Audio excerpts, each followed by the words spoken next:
Hello, my name is Molly. I am the school nurse at a place I don't work yet, but I'm hoping to soon. And I'm going to do a presentation with an audience of 7th and 8th graders on injury prevention and health promotion. So I did formulate a PowerPoint. I'm going to go ahead and just put that through with it if it'll let me. But I'm going to speak off of the PowerPoint and just do this video since we are doing all this virtual learning. So, injury prevention and safety promotion. I'm going to talk about today health-enhancing behaviors and strategies to avoid health risks. So in order to do this, we are going to have to identify common health risks. A couple that I have put on my PowerPoint here is going to be motor vehicle safety, risky leisure activities and hobbies, sports injuries, safe community environment, and a safe home environment. So we're going to talk about a lot of different things under just this one title of health risks because your health is universal. It is everywhere you go and everything that you participate in. So we're going to kind of link it to a few different things in our life. The first one being motor vehicle safety. So we're going to talk about ways that you can make yourself safe in a car when you're riding with friends, parents, whoever it may be. We want to know that the most important way of preventing injury in a motor vehicle, in any car you ride in, is wearing your seatbelt. Did you know, in 2017, 14,955 lives were saved because the passenger was wearing his or her seatbelt. Another important fact is that airbags are not enough to protect you. In fact, the force of an airbag can also cause serious injury if you're not buckled up, as well as having the airbag go off. What is the right way to wear your seatbelt? I have a video presentation that I'm going to show you guys in a second, but first I wanted to go ahead and explain it. So the right way to wear your seatbelt. The shoulder belt should fit across your chest, not only on your neck or off of your shoulder. Make sure to remove any slack from your seatbelt with the lap belt securely below your belly button so that it fits snug. And never place the shoulder belt under your arm or behind your back. You also don't ever want to place the lap belt on top of your belly. Go ahead and show this video that will explain the right way to wear your seatbelt so you can use it as a visual representation as well as what we just went over.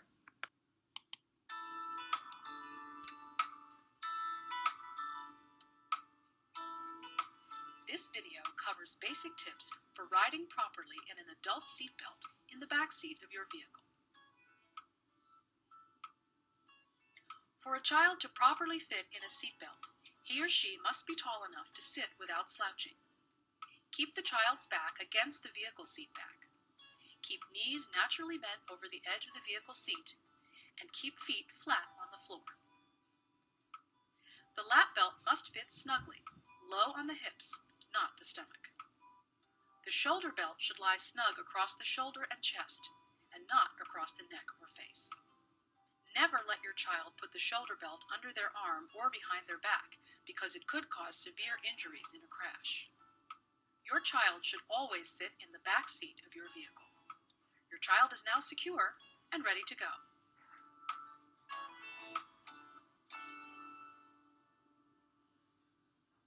Identify some risky hobbies and how we can make them safer for us, how we can prevent injury. So common activities that can pose a health risk include things like skiing, riding a bike, going skateboarding, anyone that has a four-wheeler at their house, scooters, anything like that can be considered a little bit of a risky behavior because your prevalence for getting injured is higher rather than just walking down the sidewalk. So the best way to prevent injury during these activities is going to be wearing your helmet. So we talked about wearing your seatbelt, now we're going to talk about wearing your helmet. Did you know that 85% of bicycle-related head injuries could have been prevented by wearing a bicycle helmet? Skateboard-related injuries among children and adolescents account for an estimated 50,000 people to the emergency room in the United States in a single year. A survey conducted across the nation found that only 48% of children, so just under half from the ages of 5 to 14, wear helmets when riding. Are you a part of that 48%? Can you think of any other activities that you should wear a helmet for? And here in the presentation we would stop and I would go ahead and take some answers from the class on different things that they think about. I would imagine things like trampolines, all of their sports, things like that would pop up here and we could talk about ways to stay safe during that. Thing on my slide is going to be preventing sport injury. So this is really important, especially for all of you guys in the 7th and 8th grade. You're kind of working on, finding out what sports that you want to do for your high school career, finding out what you like, what you're good at, things that you may want to spend more time doing. And in more recent years, it seems like people do the same sport all year round versus playing multiple different sports. So there's always that competitive side to it. Everybody wants to be the best and everybody wants to push themselves to be good at the sport that they're participating in. So we see a lot of problems with this. I always tell, all of my students, and I was a coach for a few years, that if something hurts, speak up.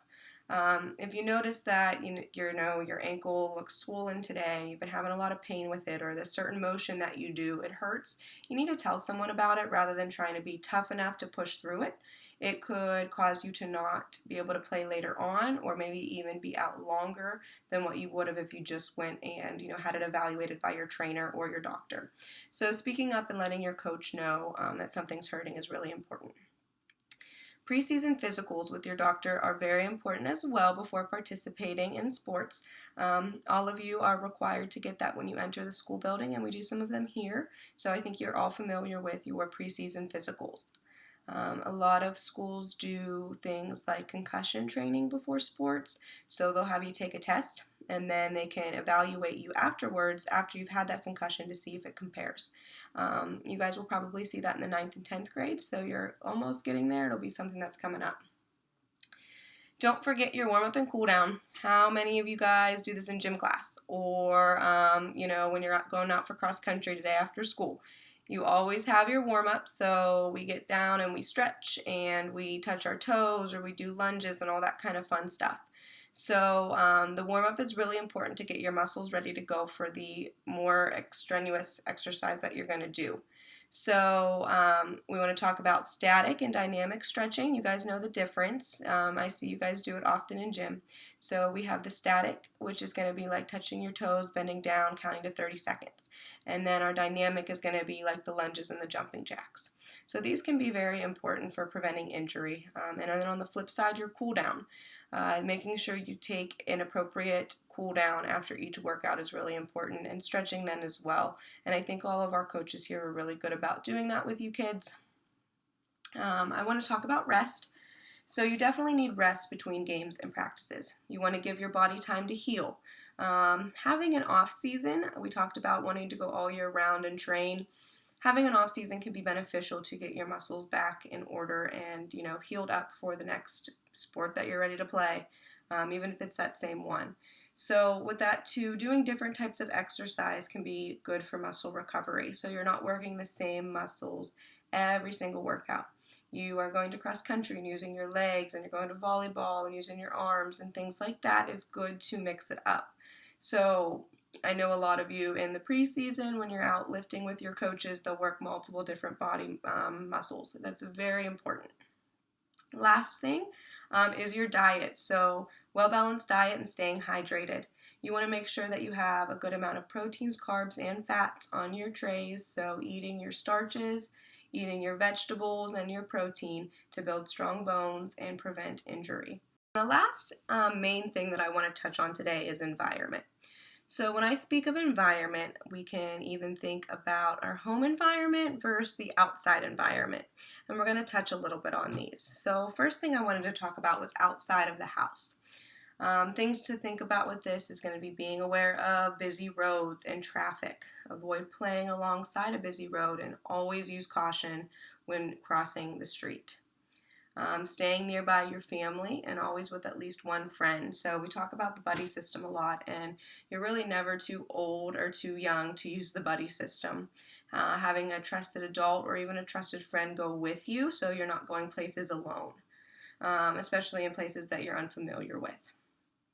You want to trust your gut. If a situation doesn't feel right or safe, you should find a parent or trusted adult. Make a list after this to identify some of those trusted adults that you'll hear we talk about in the next couple slides. So a few different things that can happen in your home environment we'll touch on. I wanted to start with gun safety. So whether it be an accident or a parent forgot, lots of different things can happen. But if you see a gun in your home, in this age group, we touch on this especially, of what to do to safely be around guns.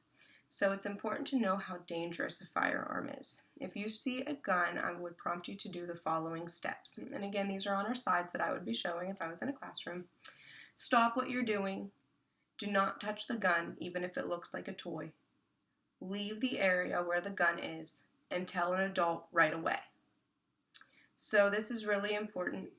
We do have all of these slides, so I just want you guys to really understand how dangerous they are and to make sure that you follow these steps if you see a gun in your house. Next, I want to touch on drugs and alcohol. Again, whether it be from a family member or a friend that are bringing drugs and alcohol into your home or around you. We want to be aware that these substances should be locked up in your home, and it is important to understand that drugs and alcohol can cause serious health problems, addiction, and even death, and we should be avoiding these substances. If you see alcohol, pill bottles, cigarettes, other harmful substances, you should talk to a trusted adult immediately and avoid this area. If you are unsure, avoid the area until you have time to talk to a trusted adult so you can understand it better. It's our health lesson today. The last thing I would do with my kids, all the students, is go ahead and make a list of 1 to 3 trusted adults with their contact information that they would be able to go to with some of these problems. And we would also go ahead and identify a few different health activities that would cause risk behaviors and how to promote and enhance our health during these, and write them down just so we could review them later. That's all. Have a great day.